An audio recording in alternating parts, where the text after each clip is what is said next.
Today we are talking about insecurities. Yes, insecurities. I want to give you like a story time from primary school to secondary school to university. In primary school, I was more like a jolly good fellow, a enjoyment girl, like enjoyment girl. I enjoyed my primary school life. Ah, so then I was living with Elichi, as in a former governor of Abakaliki back then. I was living with my auntie. So primary school was so fun. I used to have like a big lunch box, very big lunch box that had different food. So my brother would come and collect my food. Like primary school was so fun that I did not have anything I was thinking about. I was a dull kid. There was this time my auntie was like called my mom that I don't know. I mean I felt it was because they seen I was over spoiled due to I was living the life. I was living the primary school life then. I had like boss that would come and take me home, bring me back to school. I had like pink, there's this pink swim kit I had. After school I removed it. I was like, my aunties were like, are you sure this girl? And I failed that year. I don't know, my auntie, she made sure that my mom or whoever it is to come and like she needed to see my parents, like my own physical parents, and complained. So my primary school was really good. The only insecurities I had then was being dull, but it was not like I could not understand, I could not comprehend. It's just that I was just academically dull. Like it was what it is. I was just dull. But moving on to secondary school, I went to two secondary school. I went to Lady Ibiam Secondary School in Enugu, and I just stayed there for like my just one. That school is a, I don't know how to explain the school, but nah, Lady Ibiam was an only girls school, and living my whole life in Abakaliki, then coming to Enugu, I didn't know anybody. It was just really hard for me to comprehend, to understand things, and no, I found it hard to actually adapt to the school. So I had to change. My mom changed me without the consent of my father, which was I wrote an entrance exam. The name of the next school I entered was CSNT. I wrote an entrance exam to the school and I passed. So my mom had to pay my school fees that year. So my dad wanted to find out and not also react. And why did I leave Lady Bell? It's just one term. And like my mom was like, no, that she said she does not like it, that I complained that I don't like the school. So they had to change me and I came to CSMC. That was my secondary school. I stayed in that secondary school so I graduated. So then my biggest insecurity was my height and like the shape of my head. I used to have this kind of head that has like big back. That had like big back. Then I used to barb low cuts. That was like I was called short, petite. I know I'm short here, but I don't like when people call me short. Like when people call me small girl. When people, but I know but I just don't like it. I don't like when people enforce it. Like people try to make you, remind you that you're short. It gets to me. Like I'm an emotional girl. So what you tell me, I might not overthink it here, but I don't like it. So that was like my biggest insecurities in secondary school. So moving on to university. I studied law. So from my whole experience, you can understand that it was really a struggle. So when I entered law, I didn't understand whatever they were doing. Like my year one was a struggle. If you know me, my year one was a very big struggle. I didn't understand nothing. I was just in class like body minded, but I was not understanding anything. For my year two, I started putting in work because I knew that even if I'm not meant to be here, but I have to pass. I read. I saw improvement. Not like it was perfect grade up. I saw improvement and there was growth. There was improvement. There was for my third year, more works. And when I was in 400, Then I now got to 500. Well, my uni life was stressful because I had to like double tell myself everything that I am meant to be here, I'm going to be here, I'm going to graduate. I put in so much effort in school because I was mentally not even ready for whatever they're doing. My uni was a struggle. It was a struggle, but I'm happy that I won. In essence, I won. Like I won. That's like my biggest insecurity back then in uni was me feeling like I'm not in this place, that I'm not meant to be in this zone, that this is not my thing, that I used to undermine myself, that I'm not meant to be here, that law is for the elites, that is for the best people.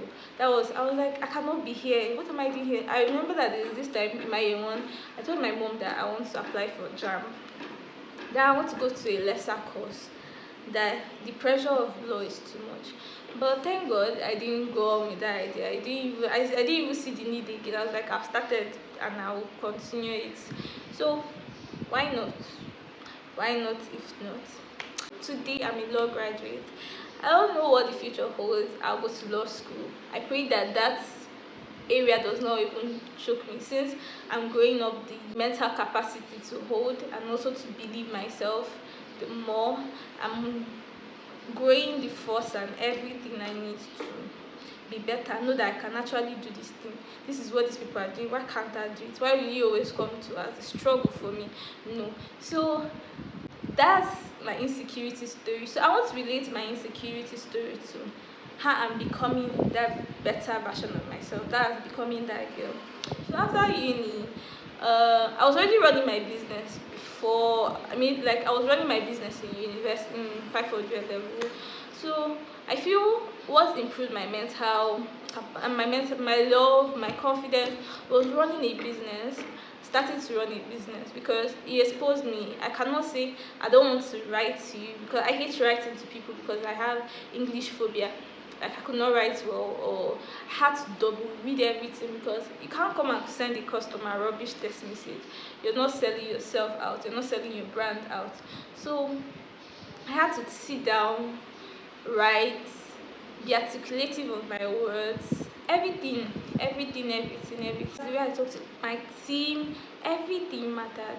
So becoming that girl, I feel like owning a business helped me to become that girl, and the girl I've always wanted to see myself in. I feel my friends, they have like a big impact on my life. Yeah, my friends. Then I would say my drive, because I have a very high drive. Like I have a very high drive. What I want to be in future, what I'm seeing myself in, where I want to be in 10 years. I have like a very high drive. So that drive always keep um wanting and making me better. And I would say cleanliness, because I struggled with cleanliness. Not like cleanliness, with organization. I'm not organized. So I'm trying more to be more of an organized person, and it's helped me. Another point is skincare and loving myself. Skincare and loving yourself is basically almost the same thing. So taking care of my skin, taking care of my environment, taking care of my drivers, taking care of everything around me, I feel like it's improved my mental health in a very big way. It improved and making me become that girl. I would say self-care, loving myself, and everything improved. My family, they advised me, my dad, my mom, my siblings, they all played a role in me and my insecurities. Will I say I'm still insecure about my height? No. But will you try to insult me and you won't get to me? It will, because I'm human. No matter how we are, no matter that we've grown, I feel like humans should be just kind to themselves. Do not insult, do not use someone's appearance to insult the person. Everybody is not perfect. Some people can endure what you told them. Some people can endure whatever it is you've told them, while some people cannot. So I advise that when we are interacting with people, or when we are saying things, certain things to people, that we should try as much as possible, not to insult them. We should try as much as possible not to insult them, because if we insult them, that means we are insulting them. So I advise that when we are interacting with people, or when we are saying things, certain things to people, that we should try as much as possible not to insult them, because if we insult them, that means we are insulting them. and be kind to everybody. You don't know where that person is passing through. You don't know what it is. So I advise that we should be kind. And am I improving in my being a dog per se? Yes, I'll say I'm improving, and I'm liking it. I'm liking this version of myself. I wish I want to do another video, maybe when I'm 23, 24. I want to see a boss girl sitting on this floor, not on this floor, but then on any floor, trying to see my new growth, my new self, my wherever I'll find myself whenever I'm 23, 24, because I know I'm going to see myself in a much, much better form than I am now. So guys, please love yourself the way you are, love your height, love yourself, love your dullness. Just always try to improve yourself every day. Try to make yourself a better person, try to make yourself better, and you see that it comes to pass. There's no dream that is too small. There's no, those little wins, they matter. Those little things that you win every day and you feel like it's nothing, it's something. It is something. So please, let's learn to love ourselves. So in the bit of loving myself the more, I will share my 3-step morning routine. This has been a ritual I developed. It have helped my mental health, and I'm loving myself the more. And I advise you guys to do what you love, even if it's the most littlest things. Yeah, routine, ritual, and it's a 3-step skincare routine, but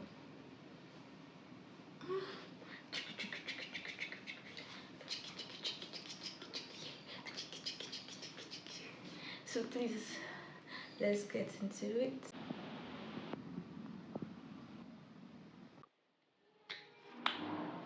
I'm starting off with this facial wash, smooth and healthy looking skin. That's what we are starting up with today. So I'll just drop a little amount on my face because my face is literally.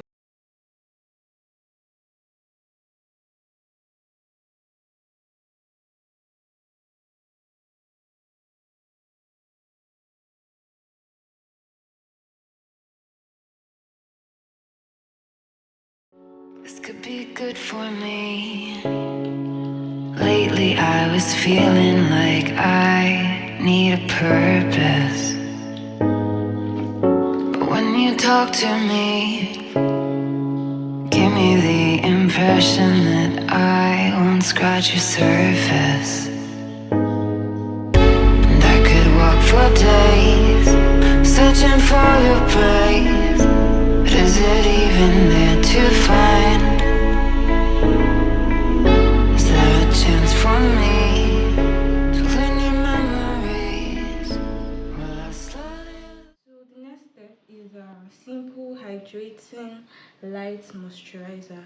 So when all this skincare but moisturizer. This is my first skincare, official skincare thing, and I'm a little skincare girl. Like I don't need much. Like I feel like I can use my skincare for a year because I don't do much. I don't use much cream. So this one is enough. Yeah.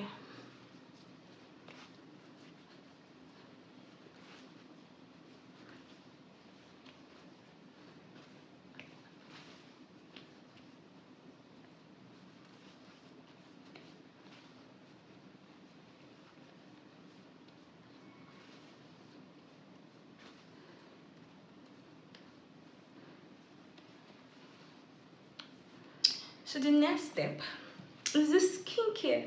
Sorry, is the sunscreen. The hype of sunscreen. I don't know. I don't even understand why the whole hype of sunscreen. But let's see. I've just used this skincare for 2 days, and my skin is looking not bad, not bad. But I want to see what this sunscreen. I want to give you people like an honest review of sunscreen, but I use little of my sunscreen, just very little. I feel like this is even too much, so let's just blend it out. See?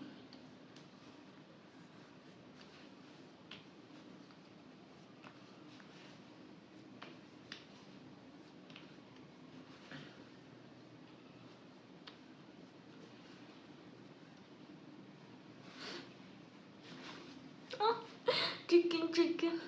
I don't have a skincare routine, guys. Like, is that not mad? Is that not mad? I'm very, very happy. I'm very happy.